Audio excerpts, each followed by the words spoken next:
السلام علیکم ناظرین و سامعین، یہ ریڈیو سنو 89.4 لاہور ہے۔ ہم اسے سنو پنجاب بھی کہتے ہیں۔ آپ یہ پروگرام سن رہے ہیں ہماری فریکوینسی 89.4 پر اور دیکھ رہے ہیں ہمارے سوشل میڈیا پیجز پر۔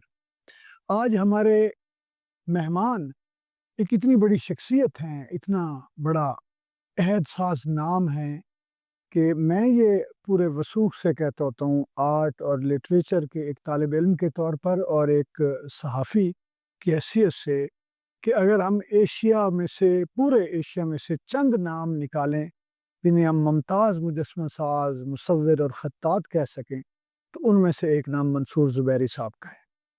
دوسری بات یہ ہے کہ پاکستان آرمی کے لیے جتنا بڑا کام مجسمہ سازی کے میدان میں منصور زبیری صاحب نے کیا ہے، اتنا بڑا تخلیقی کام مجسمہ سازی کے حوالے سے میرا خیال ہے کہ یہ شاید کسی دوسرے مجسمہ ساز کو نصیب نہیں ہوا۔ کیا ہوگا، بہت سارے لوگوں نے یہ کام کیا ہے، کسی نے جذبے کے طور پر، جذبے سے، کسی نے کمرشل سمجھتے ہوئے، لیکن جس شوق، ذوق اور جذباتیت اور احساسیت اور ساتھ میں کہوں گا کہ حب الوطنی سے، ادارے سے اور اپنے وطن سے اور اپنے شہداء سے اور اپنی افواج سے محبت کے جذبے کے ساتھ، شدت کے ساتھ منصور زبیری صاحب نے یہ کام کیا، وہ ان کے کام سے ریفلیکٹ ہوتا ہے، نظر آتا ہے۔ تو میں آپ سب کے ساتھ مل کے آج کے اس پروگرام میں جناب منصور زبیری صاحب کو ویلکم کرتا ہوں۔ بہت شکریہ، آپ ہمیشہ مان رکھتے ہیں، اور میں نے منصور زبیری صاحب کے لیے ہلال میں ان کا ایک انٹرویو بھی لکھا، شائع کیا، وہاں پہ انہوں نے کیا، میں نے لکھا، اس میں کیا۔ تو یہ ایک، وہ بھی ابھی تو پرانا نہیں ہوا، تو آپ نے پھر مجھے موقع دے دیا ہے، اور اللہ تعالیٰ آپ کو سلامت رکھے۔ میں آپ کو خوش آمدید کہتا ہوں لاہور اسٹوڈیوز میں اور سنو پنجاب 89.4 میں۔ آپ سے پہلا سوال ہی یہ ہے کہ آپ نے جو افواج پاکستان کے لیے جو کام کیا، اس کے پیچھے کیا موٹیو تھے آپ کے، کیا خواہش تھی، یا کس طرح وہ واقع ہوا، آپ کو موقع کیسے ملا؟ کیا آپ چاہتے تھے یا کسی دوسرے کی خواہش پر یہ آپ نے شروع کیا؟ نہیں، دیکھیے، خواہش تو میری اپنی تھی یہ شروع سے، ورنہ میرے والد تو فوجی تھے اور فوج میں ہی وہ مجھے چاہتے تھے، اور آرٹ ایک طرف میرا جو تھا تو میں ویسے ہی کرتا رہتا تھا آرٹ، یہ اس میں۔ لیکن ہوا یہ کہ ان کی خواہش بھی پوری ہو گئی اور میری خواہش بھی پوری، کہ مجھے کام پاکستان آرمی کی طرف سے ملنے لگے۔ ظاہر ہے انہوں نے اس لیے دیے کہ میں نے کام اچھا کیا، اگر نہیں کرتا تو وہ کہتے جاؤ، ذیلی بات ہے۔ اس کے دوران مجھے بڑا، مطلب میں نے بڑے واقعات دیکھے، میں آپ کو اگر بتاؤں تو میں دہل کے رہ گیا تھا، یقین مانے۔ زوم میں کام کر رہا تھا، ٹھیک ہے، تو وہاں یونٹ کے کچھ لڑکے ملے تھے جو میرے ساتھ اٹیچ تھے، کام کرنے میں ساتھ تھے۔ ایک لڑکا تھا، مجھے دیکھیں پہلی بات یاد آئی کہ کیا ہوتا ہے یہ۔ تو ایک لڑکا تھا، اس نے کہا، اس چھٹی جاتے ہیں یہ لوگ 10-15 دن کی، اپنے چھٹی ہوتی ہے، تو اس نے چھٹی اپنی نہیں لی، اور اس نے یہ کہا کہ میں عید کے بعد چھٹی لوں گا، کیونکہ عید کے بقرعید تھی، میں نے وہیں گزاری تھی، 5-6 دن بعد میری شادی ہے، تو سر اس میں آپ ضرور آئیے گا۔ اچھا، میں نے کہا ٹھیک ہے، میں ضرور آؤں گا۔ اس کے بعد یہ ہوا کہ ٹینشن کریٹ ہوئی بارڈر پہ، اور سب جی ٹھکاٹک، وہ لڑکا بھی چلا گیا۔ سر آنا ضرور ہے شادی میں نے کہا بالکل آؤں گا انشاءاللہ۔ تو جس وقت عید کے 3 دن بعد شاہ جی اس کی لاش اللہ، دیکھا ہے نا میں،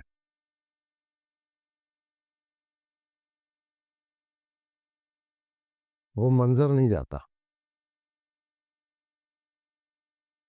تو یہ آرٹ ہو یا کچھ بھی ہو، آپ اس میں جذبہ ڈالتے ہیں نا. آرٹ صرف لکیریں کھینچ دینے کا نہیں نہیں ہے. یا مٹی اٹھا کے بنا دینے کا کام نہیں ہے. جب تک آپ اس میں خود کو انوالو نہ کر لیں،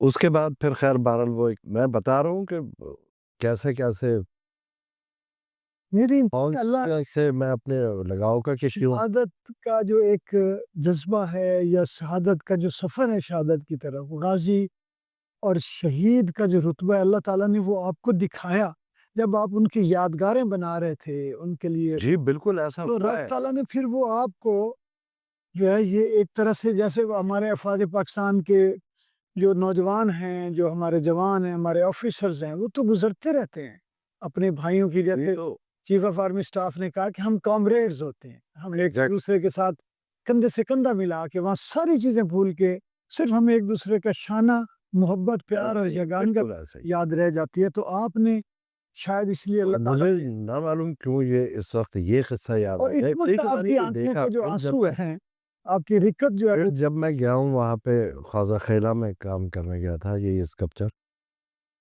تو وہاں سے ایک جگہ میں گیا، اس کا نام ہی ذبیحہ چوک تھا. اچھا وہاں پہ جوانوں کو ذبح کیا گیا.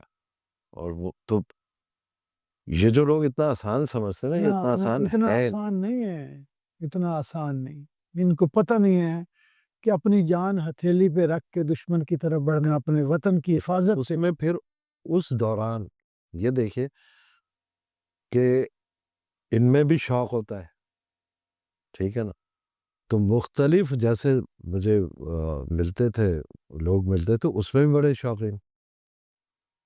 تو بہترین سب کو چھوڑیں. ایک جنرل نصیر ہے، جی وہ ڈیف کمانڈر تھے ادھر 17 ڈیف کے GOC تھے. وہ بڑے زبردست پینٹر ہیں، بہت زبردست. مجھے بعد میں معلوم ہوا کہ بہت اچھے پینٹر ہیں. تو اس طریقے سے بہت سے ایسے لڑکے ہیں وہاں پہ جو ٹرینڈ جنہیں میں نے کیا ہے اسکلپچر میں. اچھا یہ بہت بتائیے کہ کتنا آپ کام جو ہے وہ کر چکے ہیں اب تک، اور جو آپ کو یاد ہیں جو بڑا کام آپ نے نمایاں پرومیننٹ کیا؟ دیکھیں پرماننٹ تو سارے ہی کام میں نے فوج کے ہی کیے ہیں جی زیادہ تر. مطلب اس سے سمجھنے کے 90% جی جو ورک ہے وہ میں نے فوج کا ہی کیا ہے. بڑے بڑے اسکلپچر. بلکہ میں نے آپ سے کہا نا کہ ایک پھر میں آپ کو ایک قصہ سناتا ہوں، اور ضرور جنرل صاحب بھی اس کو دیکھ رہے ہوں گے یا سن رہے ہوں گے جو بھی ہوگا. تو ایک اسکلپچر میں نے بنایا کھاریا میں جی کہ ایک سولجر شہید ہو رہا ہے، دو اسے سنبھال رہے ہیں اور کور فائر دے رہے ہیں. تو اس کے جو گولی اس کے لگی ہیں سولجر کے، تو میں نے کہا کہ اس پہ اگر اوریجنل گولی ماری جائے اور پھر کیا، تو پھر مجھے آسانی ہوگی زیادہ اور اچھا بنانے میں. ایکچوئل یہ تو بنا دیا میں نے، لیکن گولی نے ہٹ ایسا کیا. تو موری رہے ایک وہاں کھاریا میں جگہ تھی، یہ جنرل ناصر وہ تھے جنجو اس کے کیا نام ہے ڈیف کمانڈر تھے. تو وہاں وہ اسکلپچر اٹھا کے اور لے جائے تو MP5 سے فائر کیا، تو اس سے وہ اتنا فائر نہیں لگا. G3 منگائی، G3 سے فائر کیے تو ہیلمٹ اڑا، تو یہاں گولی لگی. تو یہ اس کے بعد وہ اسکلپچر لے آئے، جنرل صاحب دیکھنے بھی آئے. اب وہ میں ان کو دکھا رہا تھا جہاں گولی لگی تھی.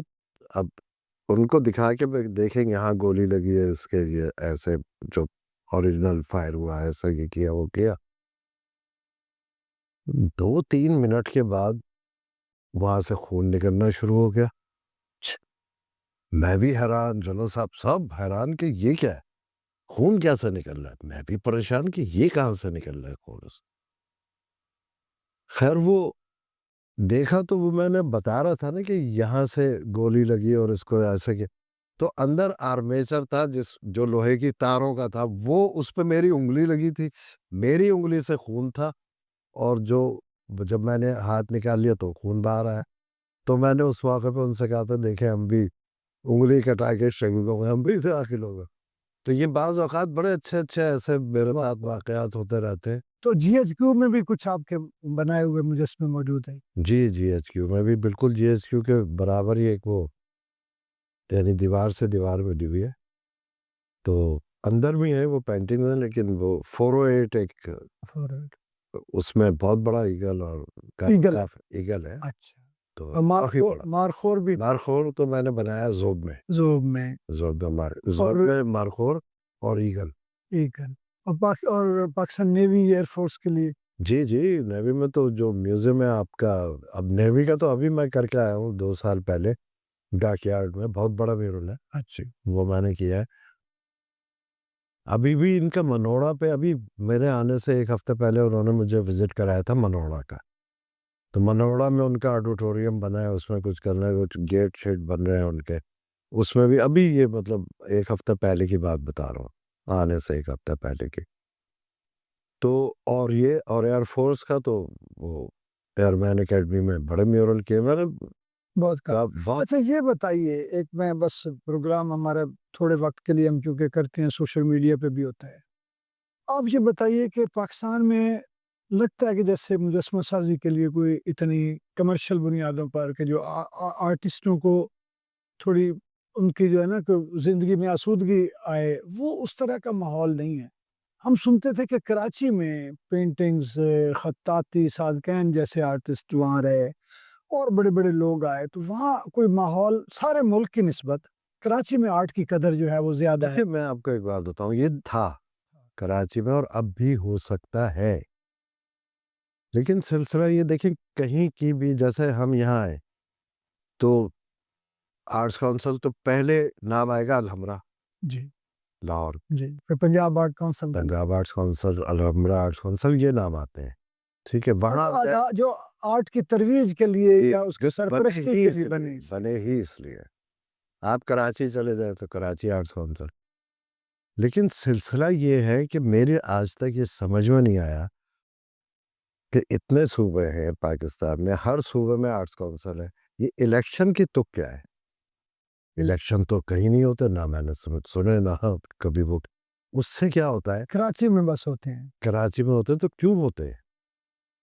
میں یہ پوچھ رہا ہوں کہ کیوں ہوتے ہیں؟ وہاں تو ایک ایڈمنسٹریٹر ہو جو اس کو, اور جو آرٹسٹ آرٹ کی اور فنون لطیفہ کی وہ کرے, ان کو عزت دے. دیکھیں آرٹسٹ کو ضرورت ہوتی ہے کہ اس نے جو کام کیا ہے اس کی عزت کی جائے, نہ کہ اس کو بالکل ہی چھچورا سمجھ. وہاں تو پچھلے 17 سالوں سے اور کیا ہے, دیکھیں نا, یہ میں آپ صحیح بات آپ سے کہہ رہا ہوں کہ اور کوئی سن گن نہیں. کیوں؟ ٹھیک ہے نا, ایک وہ الیکشن جو ہم نے کبھی اپنے کالجز کے زمانے میں آوے تو دیواروں کو دھکا دو تو توڑ دو تو پھوڑ دو تو یہ کرو, تو یہ سکھا رہے ہیں آپ یقین مانیں کہ ایک لڑکا وہیں کا وہ جو ایک وہ بنا ہوا ہے نا, ایک گند کا ایک ڈھیر جو ہے, اس ڈھیر میں شامل ایک لڑکا جو ایک اچھے پڑھے لکھے آدمی کا لڑکا, وہ اس میں اب بڑے تمیز سے بات, عالمی کانفرنس, اردو ادبی کانفرنس, صحیح ہے نا, وہاں پہ وہ لڑکا, میں نام نہیں لوں گا, اب میں گیا ہوں بیٹھا ہوں, اور کوئی جیسے آپ میں بیٹھے ہیں وہ بھی بیچ میں آ گیا, صحیح ہے نا, اور میں اور آپ باتیں کر رہے ہیں اور آپ کہہ رہے ہیں کہ جی زبیر صاحب, تو وہ کہے ہاں یہ تو ہمارے گھر بھی آتا تھا, ہم نے تو اسے دیکھا. بھائی یہ آپ کا ادب کہاں گیا؟ آپ کا ادب کیسا ادب؟ اور وہ بھی ایسی جگہ پہ فنون لطیفہ کے گڑھ جہاں پہ آپ یہ کر رہے ہیں کہ ادب اور تہذیب اور آرٹ سکھایا جاتا ہے. کیا سکھایا جا رہا ہے؟ مجھے یہ بتائیں کہ آخر اتنی آپ کی خدمات ہیں, 50 سال آپ کا کریئر ہے, اور بڑا بلند مرتبہ آپ نے کام کیا ہے, اور کراچی آرٹ کونسل سے آپ کو کیا ریسپیکٹ نہیں ملتی؟ کیا آپ کو عزت, آپ کے کام کو سراہا نہیں جاتا؟ کیا ہے؟ نہیں, میرے کام کو سراہنے کے لیے آرٹس کونسل کے اندر بیٹھی ہوئی مینجمنٹ ٹیم نہیں ہے. میرے کام کو تو آپ جیسے آپ یہ لوگ سب بیٹھے یہ سراہتے ہیں. ان کو ان کے سراہنے یا نہ سراہنے سے مجھے کوئی فرق نہیں، تو ان کی ڈیوٹی ڈیوٹی ہے لیکن وہ نہیں نبھاتے. میں یہی پوچھنا چاہ رہا ہوں کہ وہ ان کو کیا مخاصمت ہے یہاں آپ پہ؟ پہ وہ آ کے اس لیے کہ اگر کوئی دیکھیے بات سنیں، ہمیشہ آپ بھی ہیں، ٹھیک ہے نا، میں بھی ہوں، ہم فنون لطیفہ کے لوگ ہیں. کوئی بات ہوتی ہے ہم بڑے دھیمے اس کو سمجھاتے ہیں. کوئی نہیں سنتا تو ہم اسے ذرا بول کے کہتے ہیں کہ بھائی ذرا یہ بات ایسے نہیں، یہ بات، تھوڑا لاؤڈ ہو کے لیکن اگلا لاپرواہی ہو جائے تو آپ کی چیخ نکلے گی یا پھر تو آپ چیخیں گے نا، چیخ نکلی. پھر آپ کو وہی زبان استعمال کرنی پڑے گی جو وہ کر رہا ہے. نہیں، آپ کا یہ گلہ جو ہے یہ ایک، میں تو سمجھتا ہوں کہ آرٹ کے ایک عہد کا گلہ ہے، اور یہ یہ ہے شکوہ کوئی یہ غیر معمولی شکوہ ہے، یہ ایک زمانے کا شکوہ ہے. اور میں آج کے پروگرام کے توسط سے ہمارے جو ہماری حکومت ہے اور اعلیٰ ہمارے جو عہدوں پر بیٹھے ہوئے لوگ ہیں، جو ذمہ دار ہیں، احساس والے ہیں، اور ہمارے حکمران ہیں، میں ان سے ریکویسٹ کروں گا کہ جس ملک میں منصور زبیری صاحب جیسے آرٹسٹ کو، مہان آرٹسٹ کو اپنی آرٹ کونسل سے گلا ہو، تو اس کا مطلب یہ ہے کہ آرٹسٹ کے لیے فضا، خاص طور پہ حکمرانوں کی طرف سے، حکومتوں کی طرف سے، مقتدر کلاس کی طرف سے آرٹسٹ کی تعظیم اور پذیرائی کی جو حق ادا ہونا چاہیے پذیرائی کا، وہ نہیں ہے. اور وہ فضا اس کے لیے، وہ کہنا چاہیے نا کہ ایک ہوتا ہے نا کہ بڑی فیوریبل فضا ہے اور دوستانہ فضا، وہ نہیں ہے. تو میں آج کے پروگرام کے توسط سے یہ ریکویسٹ بھی کروں گا، گزارش بھی، کہ جس ملک سے آرٹ، فنون لطیفہ اور یہ چیزیں ختم ہو جائیں، وہاں پھر بدتمیزی جنم لیتی ہے، وہاں پھر گستاخی جنم لیتی ہے، پھر وہاں کی جو نسلیں، آنے والی نسلیں، ان کے ذہنی اور قلبی، ان کے یہاں نفسیاتی مسائل، فشار، بدتمیزی اور انتشار پیدا ہونا شروع ہو جاتا ہے. اگر آپ یہ چاہتے ہیں کہ ہماری نوجوان نسل منتشر نہ ہو، انتشار کا شکار نہ ہو، تو پھر آرٹ کی ترویج میں اس طرح کسی کو یہ کھلواڑ نہ کرنے دیجیے، چاہے وہ کوئی آرٹ کونسل ہو یا کوئی دوسرا ادارہ ہو. آج کے پروگرام سے اجازت دیجیے، انشاءاللہ ملاقات ہوگی اگلے پروگرام میں. اللہ حافظ.